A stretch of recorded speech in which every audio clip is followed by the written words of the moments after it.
오늘 말씀은 창세기의 마지막 부분에 해당됩니다. 그래서 야곱이 죽기 전에 49장에서 마지막 힘을 다하여 임종 직전입니다. 마지막 힘을 다하여 12아들을 축복하는 내용을 가지고 있습니다. 여러분은 자녀들에게 어떤 신앙을 유산으로 물려주기를 바라십니까? 야곱처럼 자녀들을 위해서 여러분들 어떻게 축복하며 사시겠습니까? 그럼 우리가 어떻게 자녀들을 축복해야 될까, 축복하며 살아야 될까, 이 부분을 생각하게 되는데, 따라서 볼까요? 무릎으로, 다시 한번 무릎으로 자녀를 축복해야 한다. 네. 자녀의 축복은 무릎으로 하는 것입니다. 본문에 보면 야곱이 12아들을 축복하였더라 이렇게 말씀이에요. 그래서 우리는 자녀를 어떻게 축복해야 되느냐, 축복하는 방식이 있을 거 아니에요. 방법이 있을 거 아닙니까? 어떻게 자녀들을 축복할까? 축복하는 자녀로 우리가 그 자녀를 위해서 우리가 복을 빌며 살 수 있겠는가? 이렇게 말할 수가 있어요. 성경에 보게 되면 많은 그 복과 관련된 단어가 많이 있는데 그 중에 한 세 가지만 우리가 살펴봅니다. 첫째는 어떤 내용이냐면요. 성경에 나오는 복 중에 하나가 헬라어로 나오는 복이라는 단어가 있어요. 이 복이 있는데 여기서 유로기아라는 단어가 있어요. 유로기아라는 단어예요. 헬라어로 복을 유로기아라 그래요. 이것은 두 단어가 합쳐진 합성어라 그러죠. 합성어인데 유가 무슨 뜻일 것 같아요? 자, 축복할 때, 복을 이야기할 때 유로기아 두 단어죠. 유와 그다음에 뭐가 있어요? 유와 이 로기아라는 단어가 합쳐진 단어예요. 두 단어가 합쳐진 거예요. 근데 이 두 단어가 합쳐졌는데 그 뜻이 뭐냐? 유는 좋은이란 뜻입니다. 좋은 그런 뜻이고 여기서도 로기아는 무슨 말이냐면 말하다는 뜻이에요. 그러니까 유로기아 축복인 거예요. 좋은 말을 하는 거예요. 좋은 말을. 또 하나가 있어요. 라틴어로 복이라는 단어가 있는데 이 단어는 베네디케레라는 단어가 있어요. 베네디케레 이런 단어가 있어요. 이 베네라는 두 단어도 역시 마찬가지로 이 단어도 합성어입니다. 두 단어가 합쳐져 있어요. 베네 좋은이라는 뜻입니다. 그 다음에 여기서 또 그 다음에 뒤에가 뭐죠? 디케라는 단어라고 그랬죠. 베네디케레 두 단어인데 디케레가 뭐냐면 말하다는 뜻입니다. 자, 유로기아가 뭐였어요? 좋은 말하다. 또 여기서 베네디케레 좋은 말하다. 축복은 좋은 말을 하는 거예요. 좋은 말을 하는 것입니다. 그래서 이 단어 모두가 축복을 말할 때 좋은 말을 많이 자녀들 위하여 해주는 거예요. 또 좋은 말로 많이 축복해 주는 거예요. 그래야 이 하나님의 복이 가는 것입니다. 창세기 49장 28절 보겠습니다. 창세기 49장 2절에 보면 우리 한번 본문 말씀이죠. 읽어봅니다. 시작. 이들은 이스라엘 12지파라 이와 같이 그들의 아버지가 그들에게 말하고 그들에게 축복하였으니 곧 그들 각 사람이 분량대로 축복하였더라. 자, 그들이 누굴까요? 그들의 아버지가 누구죠? 야곱이란 이야기죠. 야곱이 그들이 누구예요? 12아들입니다. 12아들에게 말했습니다. 말하고 그들에게 뭐 했어요? 축복했다라고 할 때 이때 쓰여진 단어가 어떤 단어일 것 같아요? 여기에서는 나오지 않아요. 자, 어떤 단어가 있냐면 야곱이 12아들 다 임종 직전에 축복하기 위하여 마지막으로 축복하기 위해 다 불러 모으잖아요. 그리고 그들에게 각자 한 사람 한 사람에게 좋은 말로 아니면 하나님 앞에서 축복해 주는 거예요. 자, 우리가 자녀들을 축복하는 방법은 가장 좋은 언어로 축복을 많이 하는 겁니다. 이런 복을 많이 해야 됩니다. 그래서 여기에서 나오는 단어가 여기에서 창세기 49장 28절에 나오는 복은 바라크입니다. 그러니까 자, 몇 가지 단어가 나왔어요. 유로기아가 나왔죠. 좋은 말하다. 또 아까도 말했어요. 베네디키라고 그랬죠. 좋은 말하다. 그 뜻이었죠. 이 바라크라는 뜻이 어떤 거냐면 자, 여기서 히브리어 이 바라크는 히브리어인데 창세기 49장 28절에서 그들의 아버지가 야곱이 그들에게 말하고 그들에게 축복했으니라고 할 때 바라크라고 하는 복을 이야기해요. 그 바라크는 어떤 뜻이냐면 이런 것입니다. 자, 이 히브리어 이 바라크는 동사입니다. 뭔가 행동하잖아요. 그죠? 이 동사입니다. 그래서 복을 주려면 내 자녀에게 복을 주려면 복받게 하려면 뭔가 행동해야 돼요. 그래서 동사로 쓰는 거예요. 바라크는 동사입니다. 동사로서 어떤 뜻이냐면 무릎을 꿇다라는 뜻입니다. 무릎을 꿇다 축복을 빌다는 뜻입니다. 동사입니다. 그러니까 내가 자녀에게 복받게 하려면 복의 증을 삼으려면 내가 뭔가 동사 움직여야 돼요. 자녀에게 어떤 하나님 앞에 복을 받게 하면 내가 움직여야 돼요. 그것이 뭐냐면 무릎을 꿇는 행위입니다. 그리고 축복을 비는 것입니다. 이걸 바라크라고 합니다. 그래서 이 복을 의미하는 바라크는요 구약 전체에서 몇 번 정도 나오냐면 330번 정도가 바라크라는 단어가 나와요. 복에 대한 이야기가 나와요. 창세기에서는 73번 나옵니다.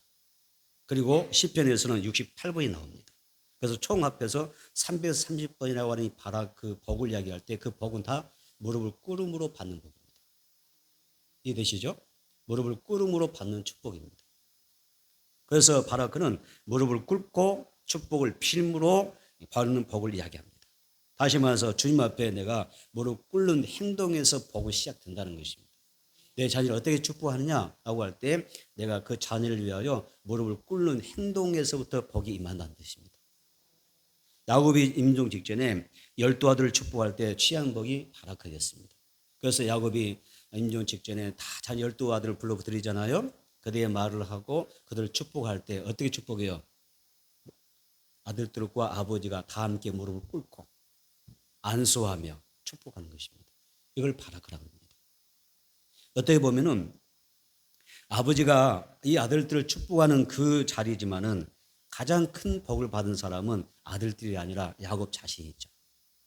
왜 야곱이 복일까요? 야곱이 복일까요? 눈을 감기 전에 자식들을 보지 못하고 임종 직전에 보지 못하고 돌아가신 부모들이 많습니다. 그때 우리는 어떤 마음을 가져요? 어때요?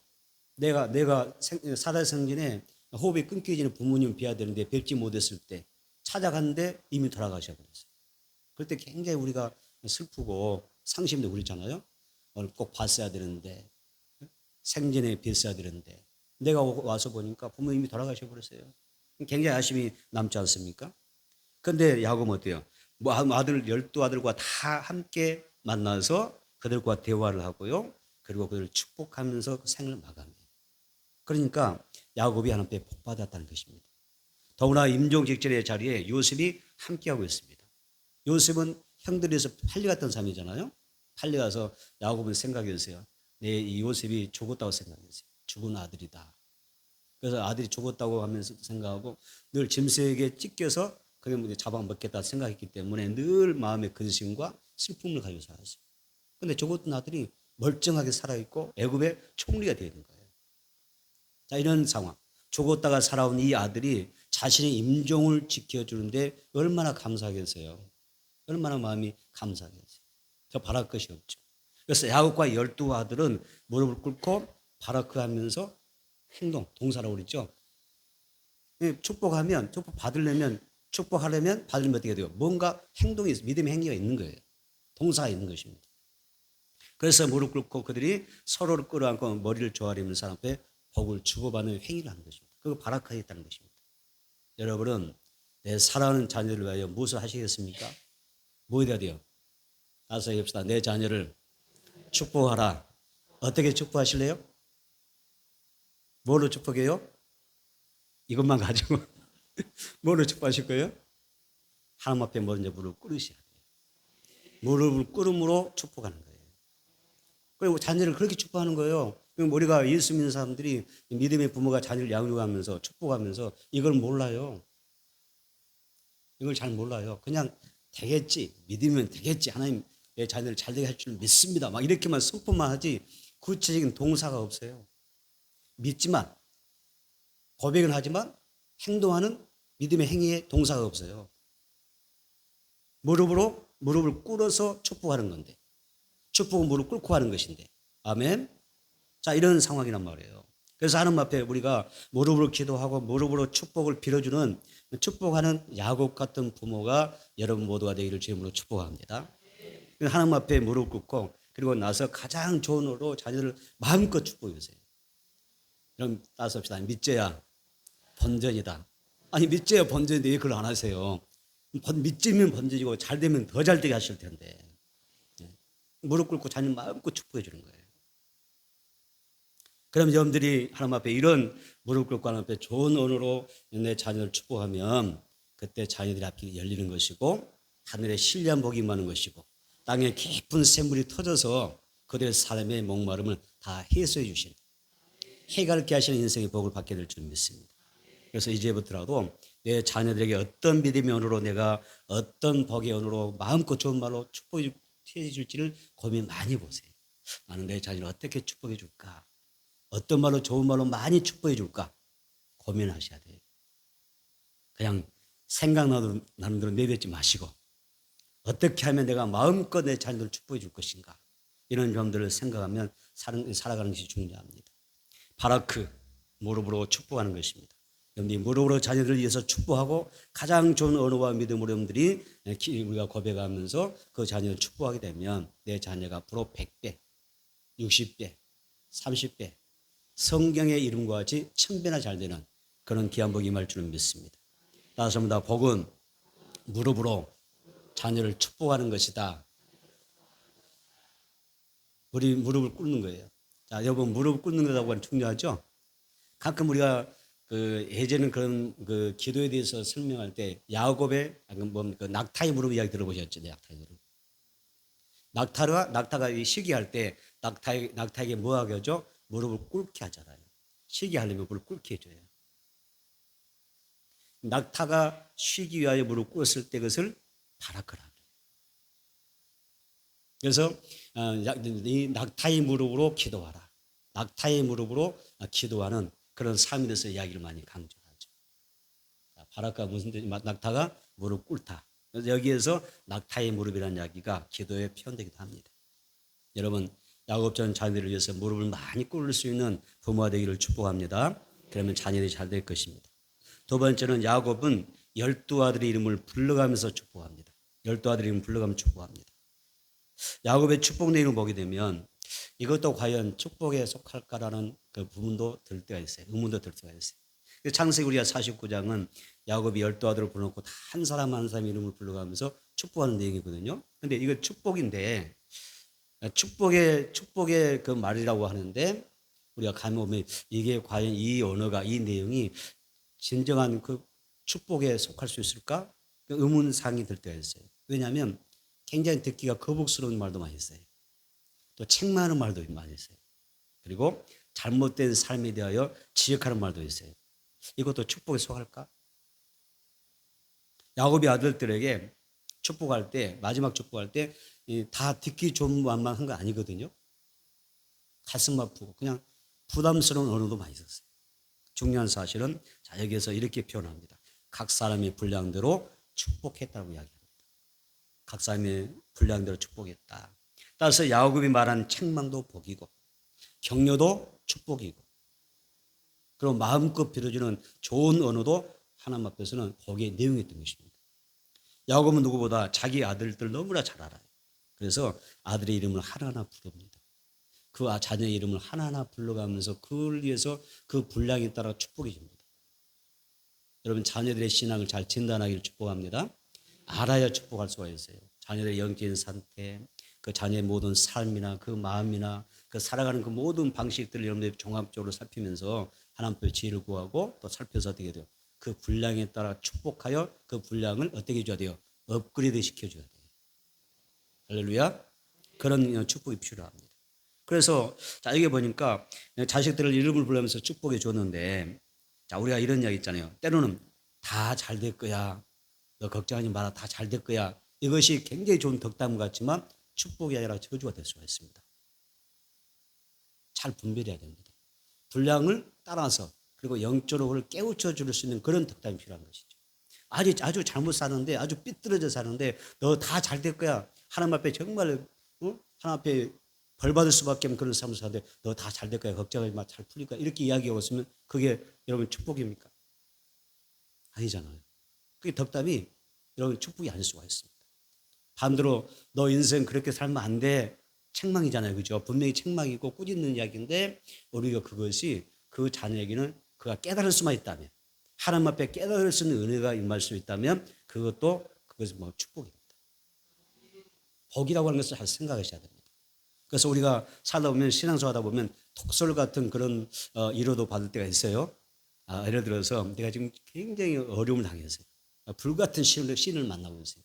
그 고통받고 있는 나를 향하여 누군가가 위로한다고 찾아와서 그것도 다 하나님의 뜻이고 그 어려움 너 고통당하는 것도 하나님의 뜻이니까 그냥 감사하고 그만 만약에 고통당하는 사람에게 야 너 고난당한 것이 축복이야 이렇게 이야기 부리면 딴 해볼까요? 기분 좋게 해봅시다. 고난당한 것이 축복이야. 기분 좋으세요? 내가 지금 굉장히 불신앙 가운데 있는데 나를 향하여 누군가 찾아와서 이루어준다는데 그 고난 축복이야. 그러면 기분 좋아요? 굉장히 어떻게 욕각해도 욕처럼 들리기도 하고 독설처럼 느낄 수 있잖아요. 분명히 성경 말씀을 인용한 거잖아요. 고난당하신 내게 유기라. 내가 그러므로 내가 뭘 배워요? 하나님의 윤례를 배우게 됐다. 좋은 말씀인데 내가 정말 고통 가운데 있는 삶에 가서 그 고난 하나님의 복인 줄 알고 감사해. 그러면 대원의 시험 똑똑하게다 또 뿌려서 시험이 들어요. 아예 너 죽으란 이야기예요. 그런 독설이 있을 수가 있어요. 그런데 고난당하신 생각해 보세요. 고난당하신데 왜 나에게 유익이 될 수 있을까요? 어느 때 고난당할 때 유익이에요? 내가 어떤 고난을 만났을 때, 불통을 만났을 때, 슬픔을 만났을 때에 내가 그 고난 속에서 하나님의 말씀을 깨닫게 되고 하나님의 뜻을 찾게 되고 내가 하나님의 그 말씀에 순종할 수 있다면 더 이상 그것은 불행도 불통도 아니요. 뭐가 돼요? 그것이 하나님이 고난이 내게 주신 선물이고 여러분 축복이 된 줄을 믿습니다. 그래서 우리가 참 이 말씀들 잘 분별하면서 정말 지혜로워야 돼요. 신앙은 지혜롭게 해야 돼요. 자녀를 축복할 때도 우리가 권면하고 또 우리가 훈계할 때도 지혜로워야 돼요. 그냥 우리가 막 너무 믿음이 좋으셔서 그냥 아무렇게 뱉어도 다 될 줄 아시는데 그렇게 하지 말고 하나님 나에게 지혜 주세요. 또 성경 이런 말씀 있잖아요. 자녀를 노엽게 하지 말아라 그러잖아요. 자녀가 노여함으로 또 신앙생활에 이렇게 흔들림이 있다면 그 바람직하지 않지 않습니까? 그래서 하나님 앞에는 지혜를 얻고 우리가 책망을 해도 꾸지람을 해도 어떤 내용이더라도 하나님 앞에 지혜를 얻어서 잘 우리가 지도하는 축복하는 그런 부모가 되는 것이 중요한 것입니다. 오늘 창세기 49장은요. 먼저 어떤 아들들이 나오냐면 책망을 복으로 받는 자녀들이 나옵니다. 자, 야곱으로부터 복을 원래 복은 뭐라고 했어요? 좋은 말을 듣는 거잖아요. 그죠? 책망도 좋은 말이에요. 깨달음이 약이 되기 때문에. 그렇죠? 그래서 책망의 복을 받는 아들들이 나옵니다. 창세기 49장 볼까요? 창세기 49장 3절로 4절입니다. 창세기 49장 3절로 4절.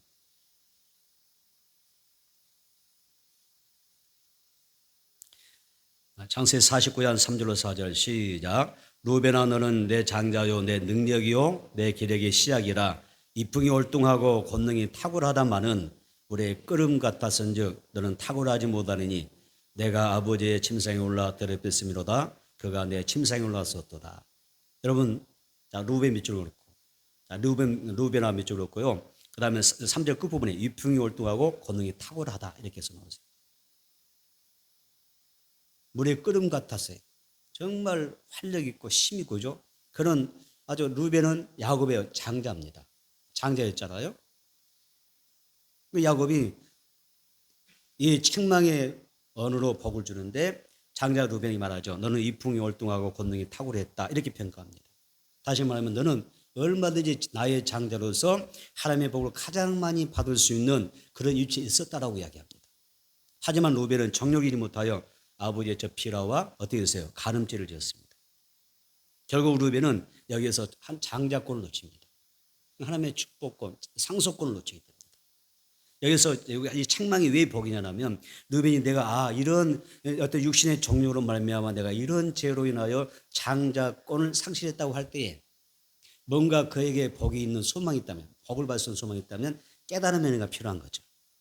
내가 이런 죄를 졌구나. 내가 루벤이 자기 지은 죄를 깨닫고 회개하는 것이 루벤은 뭐예요? 축복이라는 이야기입니다. 그래서 우리가 우리 자녀가 육신의 정욕이고 그리고 견고한 믿음으로 살아갈 수 있도록 돕는 것이 정말 자녀를 축복하는 것입니다. 그래서 하나님 앞에 우리 부모가 자녀로 인해 복 받는 것은 뭐냐면 경건한 자손을 얻는 것입니다. 따라서 봅시다. 주여 나에게 복을 주옵소서. 어떤 복? 경건한 자식을 얻게 하소서. 경건한 자손을 얻는 것이 복이라고 했습니다. 그래서 루벤은 책망을 통하여 깨달을 수 있는 복이에요. 그렇죠? 깨달을 수 있으면 복이에요. 그래서 책망의 복을 하는 거예요. 그 다음에 또 어떤 내용이냐면 창세기 49장 5절로 7절 봅니다. 읽어봅니다. 시몬과 레이는 형제요 그들의 가는 폭력의 도구로다. 네오나 그들의 모의에 상관하지 말지어다. 내 영광과 그들의 집회에 참여하지 말자다. 그들이 그들의 분노대로 사람을 죽이고 그들의 혈기대로 소의 발목 힘줄을 끊었음이로다. 그 노염이 혹독하니 저주를 받을 것이요 분기가 맹렬하니 저주를 받을 것이다. 내가 그들 야곱 중에서 나오느며 이스라엘 중에서 흩으리로다. 밑줄 보세요. 시몬과 레위. 밑줄로 보세요. 여러분 그거 아십니까? 이렇게 뭐 책망 많이 받았잖아요. 이 야곱의 12아들이 책망 받잖아요. 대제사장의 흉부에 12보석이 박혀 있어요. 각 12지파의 이름이 여기에 새겨지는 거예요. 12지파의 이름으로 하나님 앞에 나가요. 자, 생각해 보세요. 그것은 뭐냐면 하나님 앞에 다 은혜 받을 자이고 하나님 앞에 다 복을 받을 수 있는 사람들이에요. 그래서 여기서 보면 시몬과 이런 어떤 사람이요. 하나님 앞에 정말 책망을 많이 받잖아요. 그죠? 심한 책망을 받습니다. 또 어떻게 보면 저주 같은 거는 그런 표현으로 이야기를 해요. 근데 그것마저도 하나님의 은혜가 부어지고 그들에게 깨달음이 있어서 하나님 앞에 바로 세워질 수 있다면 뭐가 돼요? 그게 전화 이복이 되어서 역제돼서 내가 복이 받는다는 거예요. 그래서 그것도 책망도 복이라는 것입니다. 자, 시몬과 레위를 밑줄로 놓고 그 다음에 그러면 시몬과 레위는 어떤 사람이냐? 그들은 폭력의 도구로 했습니다. 너희는 그들의 칼은 폭력의 도구로다 이렇게 이야기했습니다. 그러면서 뭐라고 했어요? 자, 여기서 보게 되면 이 6절인가요? 6절 끝부분 보면 분노라고 밑줄로 놓으세요. 분노라고 밑줄로 놓고 시몬과 레위는 어떤 사람이냐면 분노하는 사람들입니다. 또 그들은 어떤 사람이요? 혈기를 부는 사람입니다. 혈기 밑줄로 놓고 그 다음에 노염이 가득 찬 사람입니다. 노염이 그것도 어때요? 혹독하다고 그랬습니다. 그 다음 또 뭐라고 그랬어요? 7절에 보니까 7절 중간에 보니까 분기가 맹렬하다고 그랬습니다. 그러니까 시몬과 레위는 이 성품이 어때요? 좀 좋은 것 같아요? 좀 고약한 양반들이죠. 굉장히 시몬과 레위는 굉장히 성품이 그렇게 좋지 않아요. 혈기도 많고 감정도 많고 분노도 많고 그냥 이걸 사귈 줄은 몰라요. 성격을 다스릴 줄 못해요. 왜 이런 그 평가를 받냐면 원래 시몬과 레위는 여동생 디나의 사건이 하나 있었습니다. 그 디나 사건에서 욕을 당한 다음에 세겜 주민들을 다 남자는 다 죽였습니다. 폭력을 통해서 죽이고 그들의 재산을 약탈했습니다.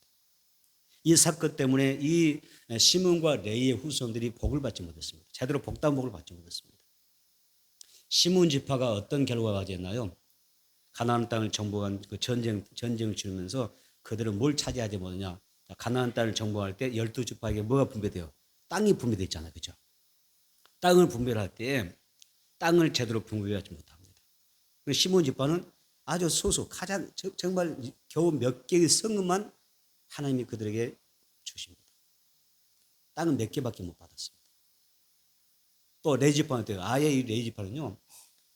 그 성격 때문에 그 모함 때문에 아예 이 사람들은 아예 뭐였어요? 땅을 아예 받지 못했습니다. 다른 지파는 다 땅을 분배해주고 다 나눠주는데 이 시몬과 레위 지파는요 땅을 차지하지 못하는 거예요.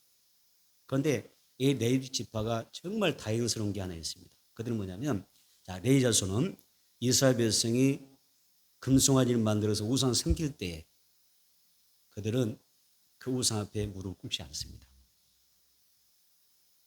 모든 사람이 우상 앞에 무릎 꿇고 섬길 때에 이 레위 지파는 거기에 서지 않습니다. 우상에게 무릎 꿇지 않고 그들은 어떠냐면 하나님의 편에 딱 섭니다. 하나님의 편에 섭니다.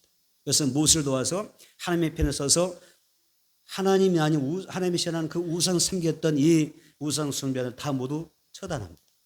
다 죽입니다. 이때 하나님 앞에 이 레위 지파가 그때 인정받습니다. 그래서 레위 지파가 결국 뭐가 돼요? 제사장 지파로 발탁이 됩니다. 그들은 평생 자손들은 뭐예요? 성전을 떠나지 않냐며 하나님을 예비하는 그런 제사장임으로 하나님께서 발탁하셔서 쓰신 거 볼 수가 있습니다. 그래서 하나님께 무릎 꿇느냐, 우상에게 무릎 꿇느냐, 이건 엄청난 차이가 있습니다. 여러분의 자녀가 하나님 앞에 무릎 꿇을 수 있는 아멘. 바라크의 복이 임하기를 축복합니다. 우상에게 무릎 꿇지 않기를 바랍니다. 정신 바짝 차리세요. 우상에게 내 자녀들이 무릎 꿇지 않도록 이게 중령입니다. 그래서 누구든지 이 육신의 정욕과 안목의 정욕을 잘 다스리는 게 복이라고 하는 것을 알아야 됩니다. 그리고 분노를 다스릴 줄 알아야 되고, 이건 우리 신앙은 굉장히 중요합니다. 분노를 다스릴 줄 알아야 되고, 노염이 있을 수 있잖아요. 노염을 잘 다루세요. 여러분과 제가 살면서 제가 한번 여러분들 인사 쓰는 거 보시면 제가 갑자기 말이 꺼리가지고 제가 여러분들 인상선대 보셨어요? 한 번도 그런 적이 없습니다. 나도 신기합니다. 목회할 때는 전혀 분노를 표출하지 않아요. 뭐 이렇게 감정을 이렇게 표현하지 않는데, 그래서 제가 은혜가 있습니다. 그런데 우리는 사람은 절대 혈기를 부리면 안 돼요. 다시 합시다. 혈기를 부리지 말자. 노여워하지 말자. 분기를 내지 말자. 아멘. 그게 굉장히 중요해요. 자, 여러분 왜 그럴까요?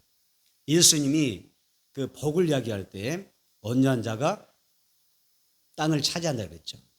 모세는 온 지면에 세상 모든 사람들 가운데서도 온유가 승하더라 그랬습니다. 가장 월등하다는 뜻입니다. 자, 온유한 자는 땅을 차지한다 그러는데 보세요. 시몬과 레위가 온유하지 못하니까 혈기 부리고 분노하고 사람 죽이고 폭력 행사하니까 어때요? 땅을 못 차지하죠. 땅을 차지할 수가 없습니다. 우리 자녀들이 이 땅에서 잘 되기를 바랍니다. 사람이 잘 되기를 바랍니다. 계획하는 것마다 다 잘 되기를 바랍니다. 그러려면 온유한 자가 돼야 됩니다. 내 자녀들이 하나님 내 자녀들에게 온유한 복 주세요. 온유한 성품 주세요. 성격을 참아내지 못하고 분노하는 그런 자녀가 되지 않도록 항상 온유한 자로 성장하도록 여러분들이 기도하는 게 중요합니다. 그래서 그 자녀들이 잘 이렇게 온유 하나님 앞에서 경건하게 자라고 말씀으로 이렇게 온유하게 살아가게 되면요, 그 자녀가 이 땅에서 잘 되는 복을 받는 것입니다. 우리 자신 먼저 자녀들에게 하나님을 전심으로 사랑하고 온유함으로 하나님을 잘 섬기는 그런 신앙의 모델로 살아간다면 하나님 여러분들의 자녀를 마음껏 축복해 주실 줄 믿습니다. 자, 아까는 책망도 축복이다. 그런데 또 성경에 보면 오늘 창세기 47장에 보게 되면 49장에 보게 되면요, 여기 보면 또 축복받은 아들들이 나옵니다. 창세기 49장 8절 볼까요? 창세기 49장 8절. 창세기 49장 8절입니다. 시작. 유다야 내가 내 형제의 찬송이 될지라 내 손이 내 원수의 목을 잡을 것이요 내 아버지 아들들이 내 앞에 절하리로다. 아멘. 자, 유다야 뭐라고 하셨어요? 하나님 아버지 말을 축복합니다. 유다야 너는 내 형제의 찬송이 될지라 이렇게 이야기합니다.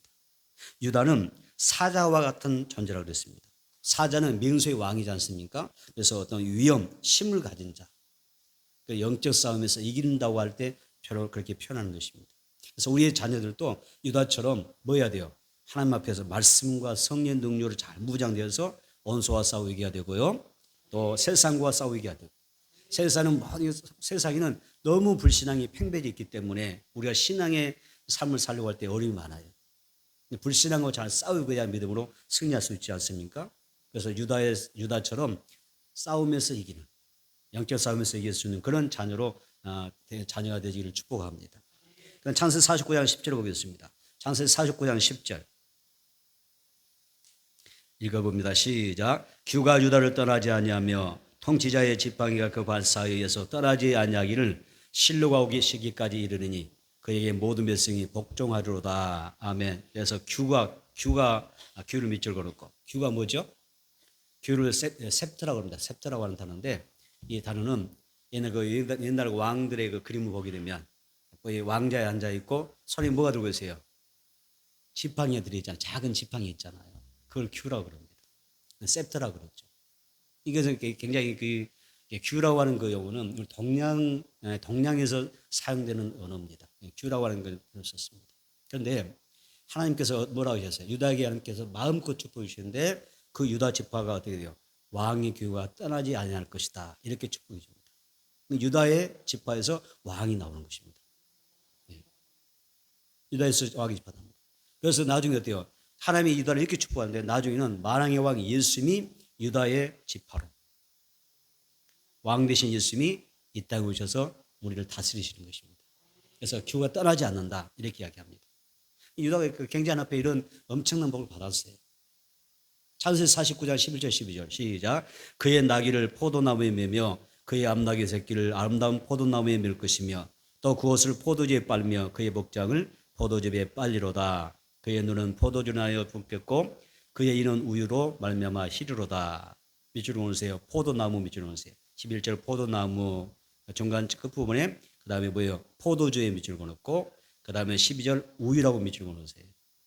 자, 여기서 보면 포도나무, 자, 그다음에 포도주, 우유는 하나님께서 야곱에게 이 야곱을 통해서 유다를 축복해 주시는데 얼마나 큰 복 받았냐, 큰 복을 부어 주셨냐 그 이야기를 하는 것입니다.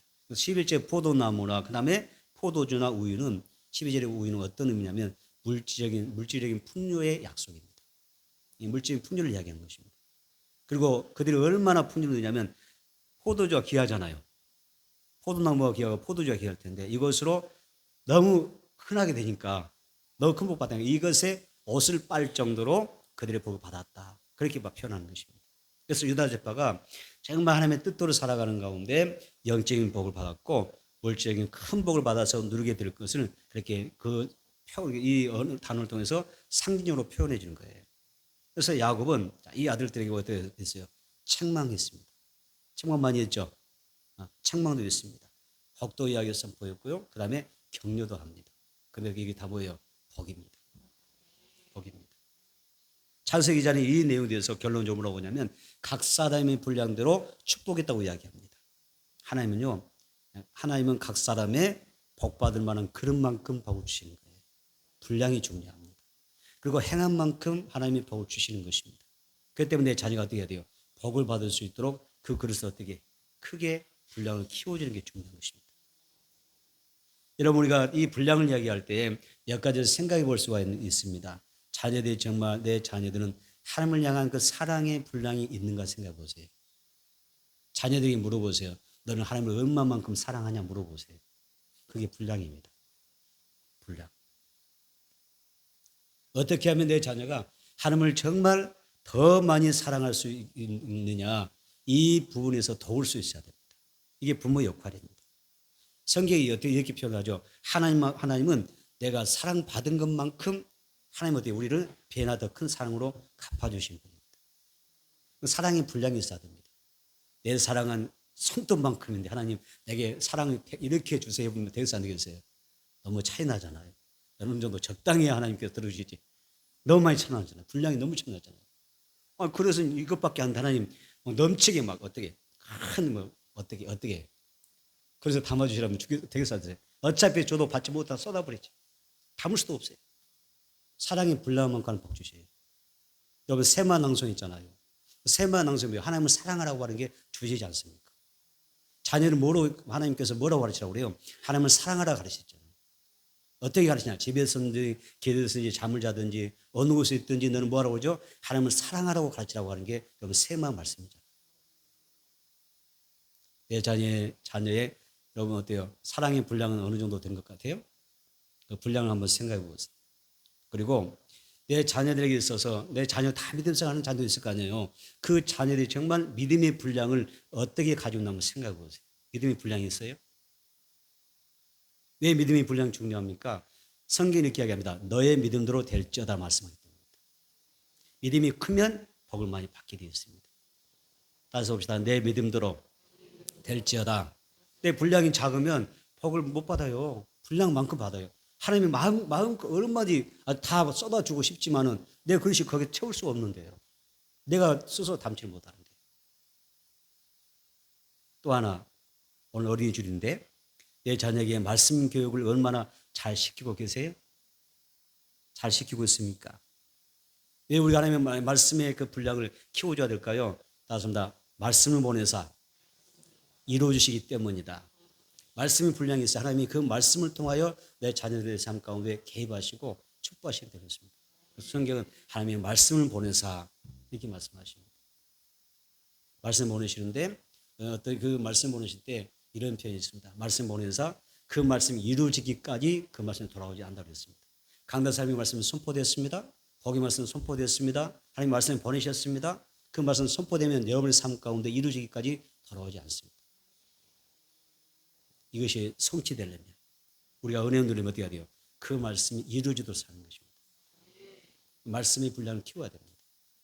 그래서 신앙교육에 있어서 우리가 부모가 자녀를 신앙교육할 때 정말 말씀 교육에 주의해야 될 점이 뭔지 아세요? 유리하다 싶으면 받아들이고 불리하다 싶으면 거부하는 그런 식으로 시키면 안 됩니다. 우리가 그 생각 공감하시죠? 우리 개인적으로도 신앙하다 보면 말씀할 때 이 말씀 내가 좀 유리하다 싶으면 내가 받아들여요. 순종할 수가 있어요. 그런데 조금 좀 불리하다 싶으면 아예 안 드는 그런 경우가 많잖아요. 태어나기는 한쪽 귀로 듣고 한쪽 귀로 흘러버리죠. 그런 거 많이 써요, 없어요? 그런데 성경이 이렇게 합니다. 하나님의 말씀을 가감하는 식의 신앙은 여러분 안 됩니다. 말씀을 더하는 자도 말씀을 빼는 자도 어때요? 하나님 앞에는 책망을 받습니다. 그래서 말씀의 분량 키워야 된다. 내 자녀들이 말씀을 가감하는 식으로 신앙이 성장하지 않도록 주의하라. 잘 살펴야 됩니다. 또 하나는 내가 하나님을 향한 내 자녀들의 그 헌신의 분량을 체크해 보세요. 어릴 때부터 체크하세요. 아이들이 스스로 하나님 앞에 봉사하기도 만들고 성전을 돌아보기도 하고 청소하기도 하고 그것도 하나의 헌신의 분량입니다. 관심 갖게 하는 것, 사랑하는 방식입니다. 어떻게 무엇인가를 통하여 내 자녀들이 하나님 앞에 헌신할 수 있는 그런 분량을 키워줘야 됩니다. 왜 그렇습니까?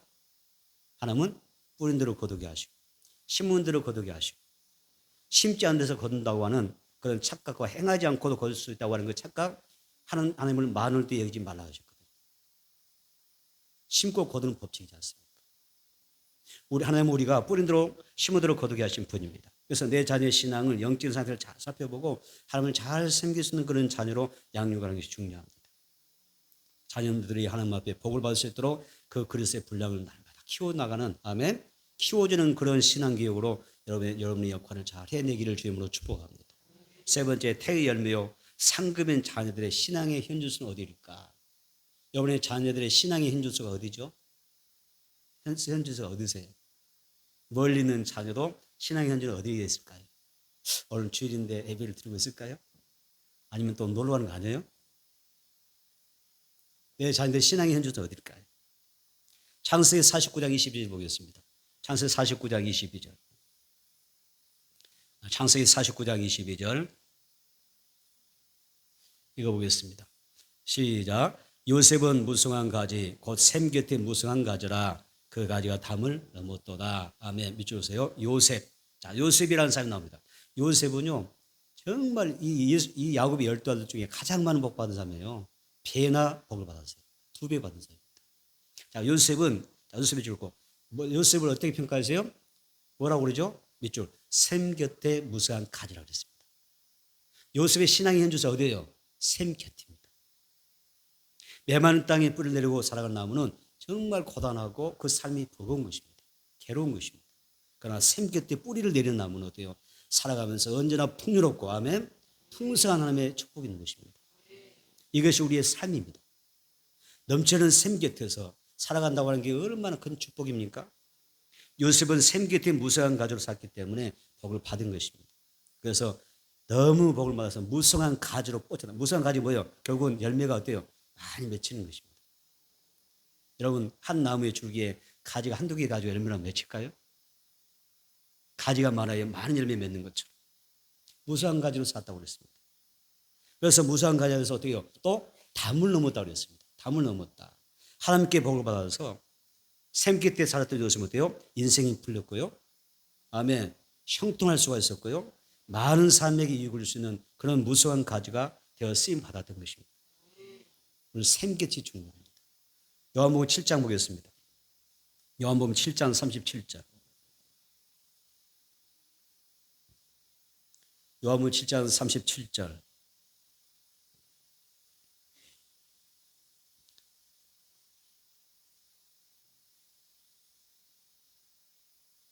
요한복음 7장 37절 있습니다. 시작. 명절 끝날 곧 큰 날에 예수께서 서서히 저리시되 누구든지 목마르거든 내게로 와서 마시라. 밑줄 보세요. 누구든지 목마르거든 내게로 와서 마시라 그랬어요. 샘이 누구예요? 예수님이십니다. 우리에게 생명수가 되신 분이 예수님이잖아요. 그래서 우리의 자녀들이 정말 은혜의 샘이고 샘의 그 곁인 성전에서 예수님에게 나와서 예수님을 만나고 그 예수님의 말씀을 통해서 생수를 마시며 살아갈 때 여러분 삶이 어떻게 돼요? 잘 될 수밖에 없습니다. 그것이 축복입니다. 내 자녀의 신앙의 현주소가 샘 곁이어야 진정 복이지 않습니까? 여러분 샘 곁에 때라면 얼마나 목이 마를까요? 인생이 목이 마를까요? 예수님이 인생의 목마름을 십자가 위에서 십자가 가상 치료에서 이야기했잖아요. 내가 목이 마르다 말씀하셨잖아요. 우리 인생의 모든 목마름을 대표하는 음성입니다. 예수 떠나면 내 신앙의 현주소가 샘 곁이 아니라면 인생 목마를 수밖에 없고 고단할 수밖에 없는 것입니다. 생명샘 곁 예수님 곁에서 승리하는 여러분의 자녀가 되기를 축복합니다. 창세기 49장 25절 보겠습니다. 창세기 49장 25절.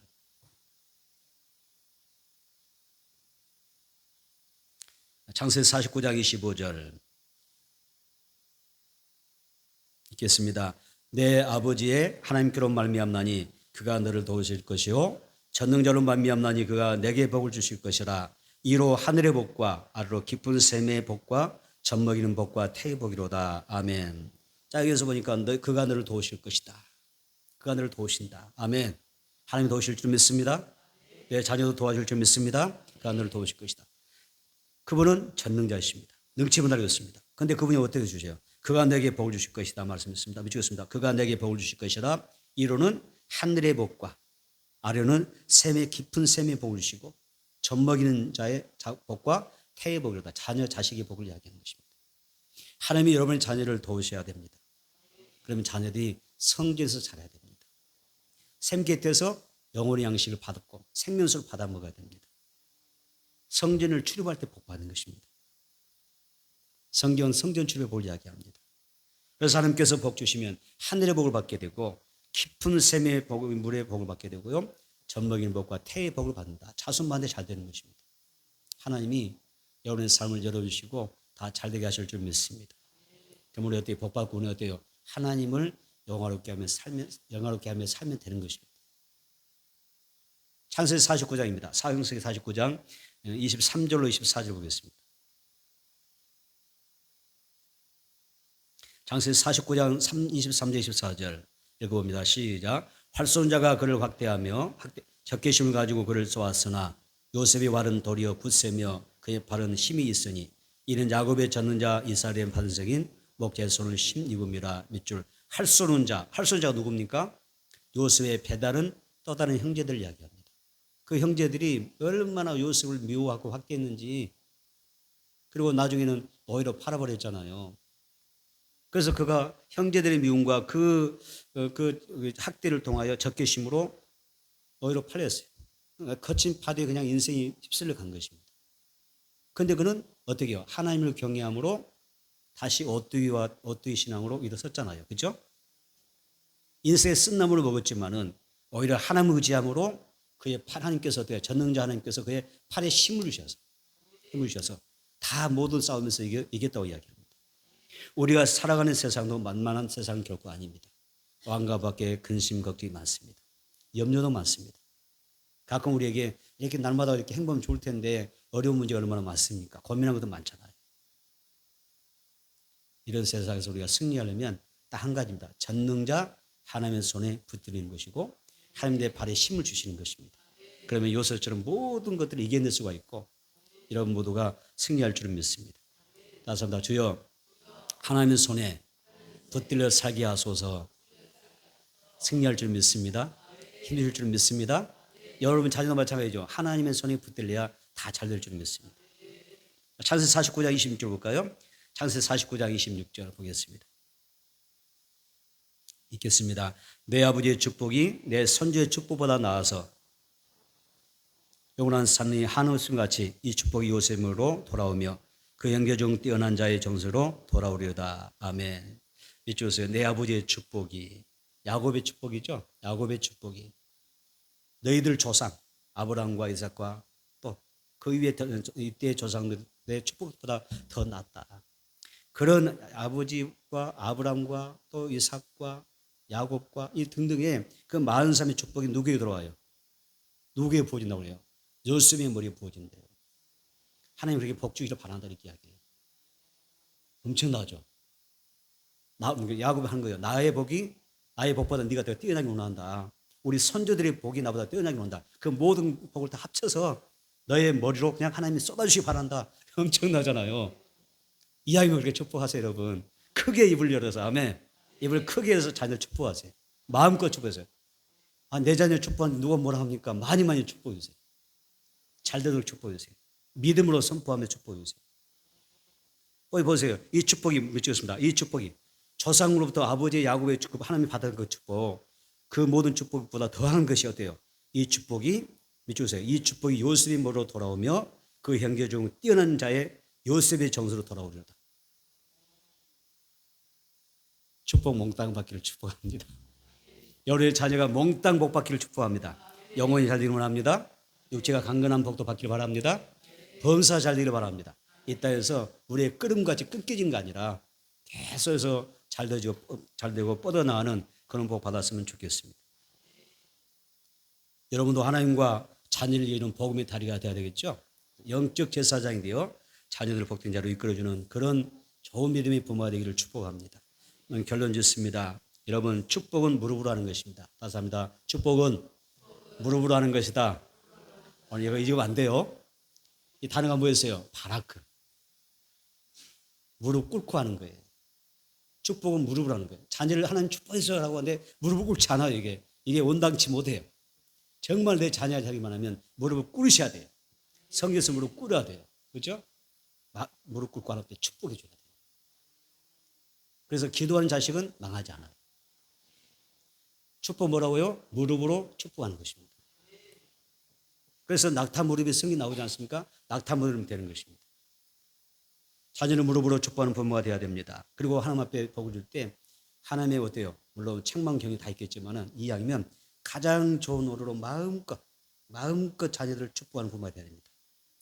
또 한 가지 내 자녀들에게 각 사람 야곱이 자녀들에게 각 사람의 분량에 따라 축복해 주는 것처럼 내 자녀들의 영적인 상태나 그 모든 상황을 분석하면서 그에게 적절하게 그 분량을 키워줄 수 있는 달란트를 키워주고 은사를 키워줄 수 있는 아멘.